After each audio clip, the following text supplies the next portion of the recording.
Next on a special report, Fox News is live at the Coker Center in Columbia, South Carolina, where later tonight 10 GOP candidates square off for the Fox News First in the South presidential debate. If you're one of the minor candidates, or what you consider the minor candidates right now, how do you punch through it? One way to do that, of course, is to take on, in some way, one of the major candidates. Now, so far, that hasn't happened in any of these debates, really, on either side. I think Iraq will be a dominant issue. It's the issue of our era, and there's going to be a lot of questions about that. As Fox reports live from Columbia, South Carolina, demonstrators for all the candidates are out, proving to be a blockbuster night.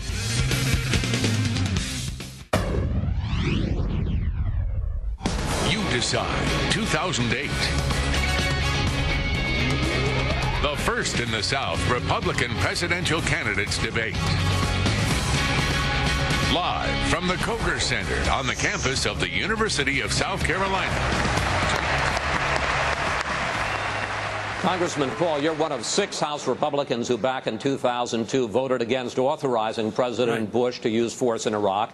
Now you say we should pull our troops out.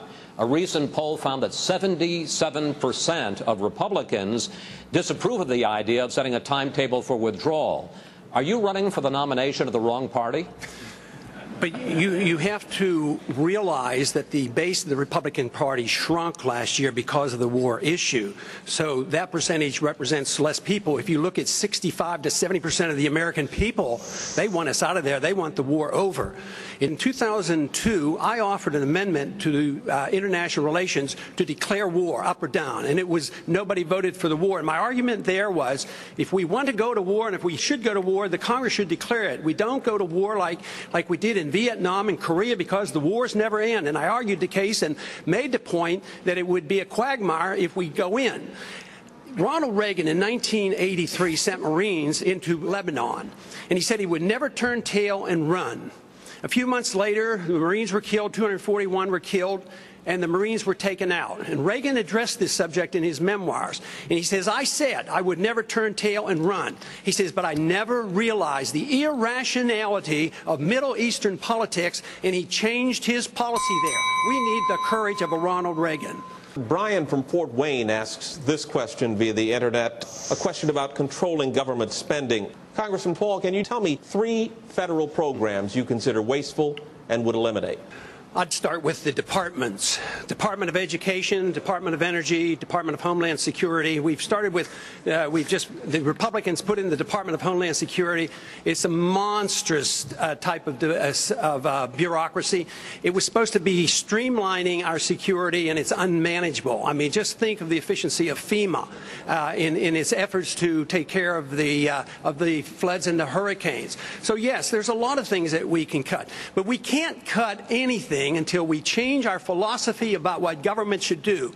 If you think we can continue to police the world and spend hundreds of billions of dollars overseas and spend hundreds of billions of dollars running a welfare state, an entitlement system that has accumulated $60 trillion worth of obligations, and think that we can run the economy this way, we spend so much money now that we have to borrow nearly $3 billion a day from foreigners to take care of our consumption. And we can't afford that. We can't afford it in the government. We can't afford it as a nation. So tax reform should come, but spending cuts have to come by changing our attitude of what government ought to be doing for us. You would eliminate the Department of Homeland Security in the midst of a war, sir? Well, I think we should not go to more bureaucracy. It didn't work. We were spending $40 billion on security prior to 9/11, and they had all the information they needed there to deal with the threat. And it was inefficiency. So what do? We add a gigantic bureaucracy, which they're still working on trying to put it together. And a tremendous amount of increase in funds. So I don't think that the Republican position ought to be more bureaucracy. I mean, why did we double the size of the Department of Education? Congressman Paul, I believe you are the only man on the stage who opposes the war in Iraq, who would bring the troops home as quickly as almost immediately, sir. Are you out of step with your party? Is your party out of step with the rest of the world? If either of those is the case, why are you seeking its nomination? Well, I think the party has lost its way because the conservative wing of the Republican Party always advocated a non-interventionist foreign policy. Senator Robert Taft didn't want to be in NATO. George Bush won the election in year 2000 campaigning on a humble foreign policy, no nation building, no policing of the world. Republicans were elected to end the Korean War. The Republicans were elected to end the Vietnam War.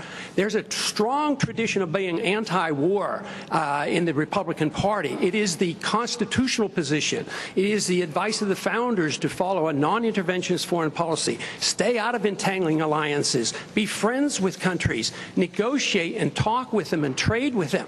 Just think of the tremendous improvement relationships with Vietnam. We lost 60,000 men. We came home in defeat.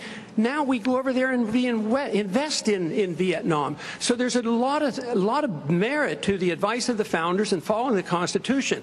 And my argument is that we shouldn't go to war so carelessly. When we do, the wars don't end. Congressman, you don't think that changed with the 9/11 attack, sir? What changed?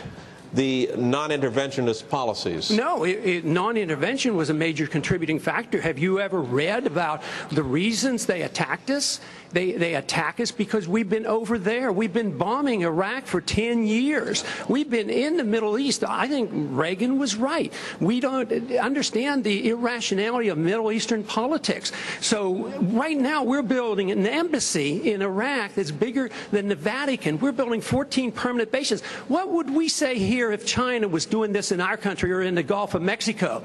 We would be objecting. We need to look at what we do from the perspective of what would happen if somebody else did it to us. Are you suggesting we invited the 9/11 attack, sir?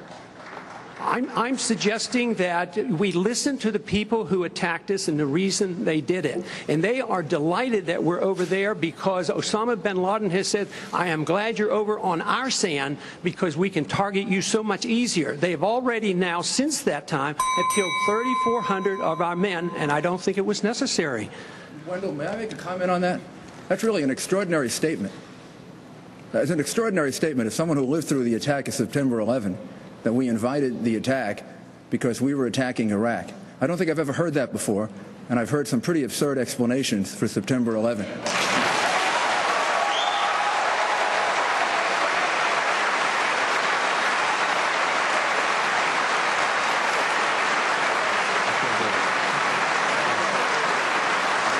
And I would ask the congressman to withdraw that comment and tell us that he didn't really mean that.